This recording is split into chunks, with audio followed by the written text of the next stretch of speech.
Let's talk about Nintendo and emulation.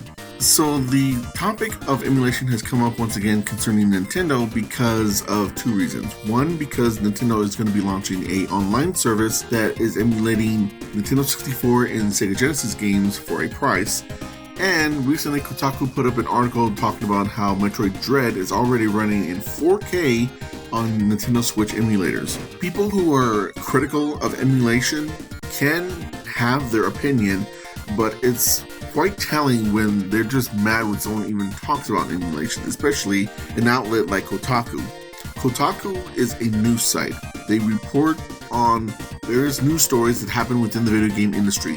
Whether you like it or not, the emulation scene is part of this industry, and things that they bring up and use often end up being used by the major companies anyway. Recently, there was a game that was released on the Nintendo Switch that uses a Sega Saturn emulator on the Switch. Secondly, I do think that people always go under the guise of, oh, well, we need to support the creators of these games and all that stuff. All those people, however, already made that money that they're going to make years ago when the game originally came out.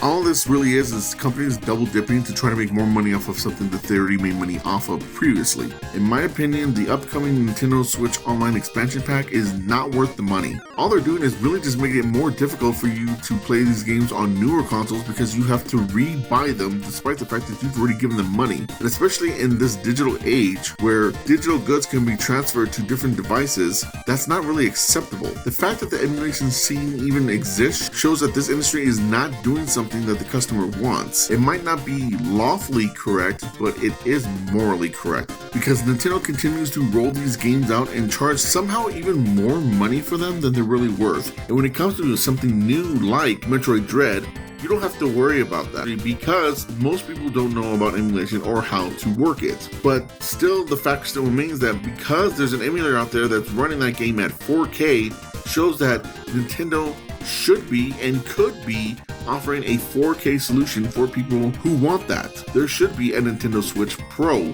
like we all thought we were going to be getting with the OLED model, but we didn't.